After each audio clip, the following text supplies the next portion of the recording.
सुरंजन बदन मई भारा, जो भगवंत लेना उतारा। तो में जाई बेरू हटी करूँ, प्रभु सर प्राण तजे बहु तरूँ। देवताओं को आनंद देने वाले, प्रत्येक का भार हरण करने वाले भगवान ने ही यदि अवतार लिया है तो मैं जाकर उनसे हठपूर्वक वेर करूँगा और प्रभु के बाण के आघात से प्राण छोड़कर भगवान भवसागर से तर जाऊँगा। हुई भजन ना तामस देहा, मन क्रम वचन मंत्र दृढ़ एहा। जो न रूप भूपो सुत को हरि हाऊ, नारी जीती रन दूँ। इस समय इस तमाश शरीर से भजन तो होगा नहीं, अतः मन वचन कर्म से ये दृढ़ निश्चय है। और यदि मनुष्य रूप कोई राजकुमार होंगे तो उन दोनों का रण में जीत कर उनकी स्त्री को हर लूँगा। चला अकेला जान चढ़ी तहाँ वहाँ बस मारी सिंधु तट जहाँ वहाँ, यहाँ राम जैसी जुगुती बनाए। सुनहु उमा सु कथा सुहाई। विचार रावण रथ पर चढ़कर अकेला ही वहाँ चला जहाँ समुद्र के तट पर मारिच रहता था। शिव जी कहते हैं कि पार्वती, यहाँ श्री रामचंद्र ने जैसी युक्ति रची वो सुंदर कथा सुनो। दो लक्ष्मण गए बने जब लेन मूल फल कंद, जनक सुता सन बोले भी हसी कृपा सुग्रन। लक्ष्मण जी जब कंद मूल फल के लेने के लिए वन में गए तब अकेले में कृपा और सुख के समूह से रामचंद्र जी हंसकर जानकी जी से बोले, सुनो प्रिय व्रत रुचिर सुशीला में कछु करीब ललित नर लीला। तुम पावक महु करहु निवासा, जो लगी करो निशाचर नासा। हे प्रिय, हे सुंदर पतिव्रत धर्म का पालन करने वाले सुशीले, सुनो मैं अब कुछ मनोहर मनुष्य लीला करूँगा। इसलिए जब तक मैं राक्षसों का नाश करूँगा तब तक तुम अग्नि में निवास करो।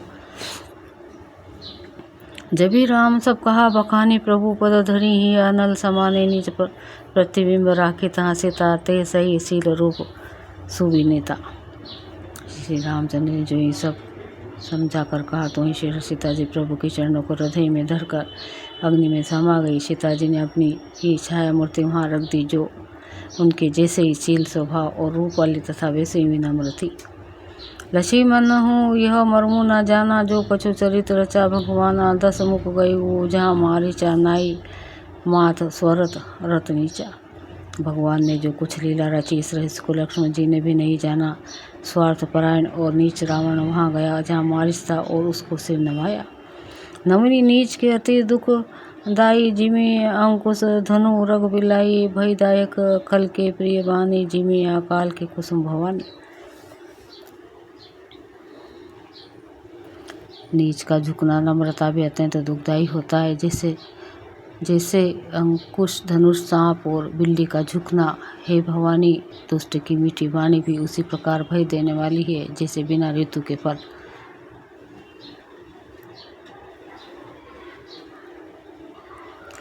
दुआ करी पूजा मारी जे तब सादर पूछी बात, कवन हेतु मन व्याग्रति अक्सर आय हो तात।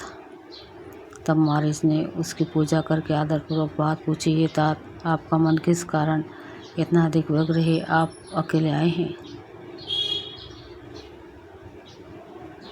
10 मुख सकल कथा तहीं आगे, कही सहित अभिमान अभागे। हो कपट मृग तुमुल सलकारी, जही विधि हरि आनो नरपनारी।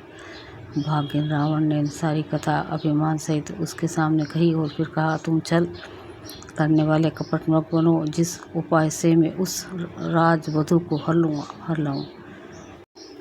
तही पुनि कहा, सुनहु 10 शीशा, ते नर रूप चराचर ईसा। तासो तात बैरू नहीं कीजे, मारे मारिया जिया या जीजे।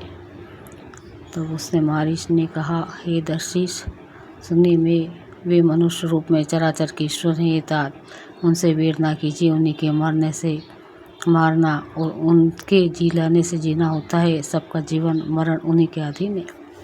मुनि मग राकू गयु कुमारा, बिनु परसर रघुपति मुहि मारा। सत जो जन आयु छन माही, तिन्न सन बैर रोकिया भल नाही। यही राजकुमार मुनि विश्वामित्र के यज्ञ की रक्षा के लिए गए थे। उस समय से रघुनाथ जी ने बिना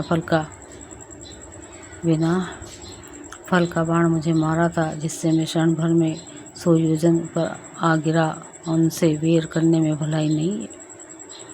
भई मम कीट भृंग की नाई, जहाँ था मैं देखूं दो भाई। जो नर तात तदपि अति सूरा, तिन्न ही विरोधी न आई ही पूरा। मेरी दशा तो भृंगी के कीड़े की सी हो गई है। अब मैं जहाँ तहाँ श्री राम लक्ष्मण दोनों भाइयों को देखता हूँ और हे तात, यदि मनुष्य है तो भी बड़े शूरवीर हैं, उनसे विरोध करने में पूरा ना पड़ेगा, सफलता नहीं मिलेगी। दोहा, जेहि ताड़का सुबहु हति खंडेहु हर को दंड खर दुष्यंति सिरा वधेहु मनुज की अस बरी बंड।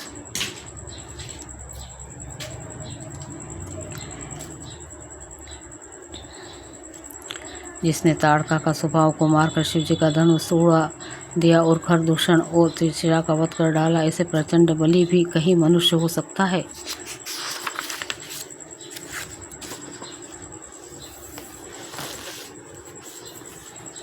जाऊँ भुवन कुल कुशल विचारी सुनत जरा दिन नसी बहुगारी गुरु जिमी मुड़ करिसी मम बोधा कहू जग मुहि समान को जोधा। अतः अपने कुल की कुशल विचार कर आप घर लौट जाइए। यह सुनकर रावण जल उठा और उसने बहुत सी गालियां दी, दुर्वचन कहा, हे अरे मूर्ख, तो गुरु की तरह मुझे ज्ञान सिखाता है, बता तो संसार मेरे समान योद्धा कौन है?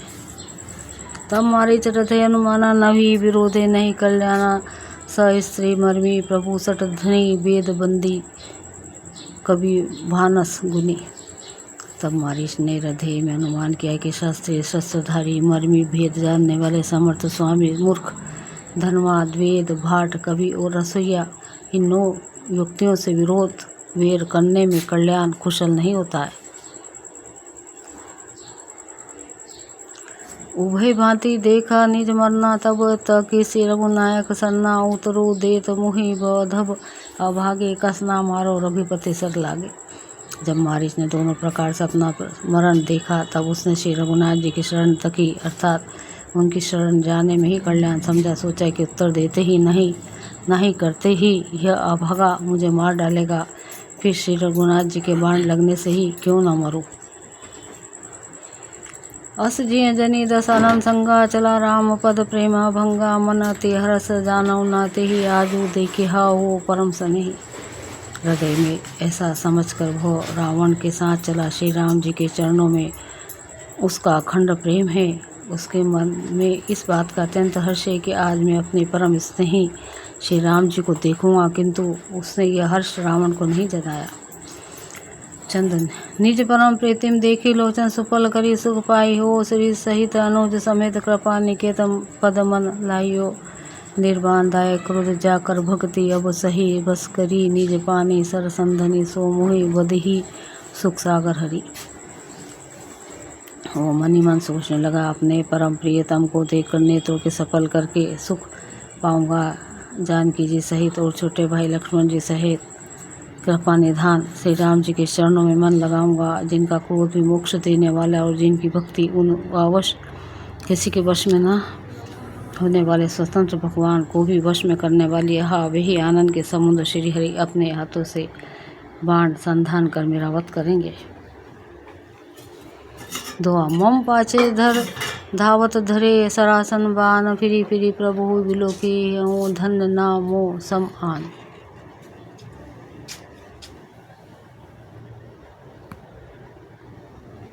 धनुष बाण धारण किए मेरे पीछे पीछे प्रतिपर पकड़ने के लिए दौड़ते प्रभु को मैं फिर कर देखूंगा, मेरे समान धन्य दूसरा कोई नहीं है।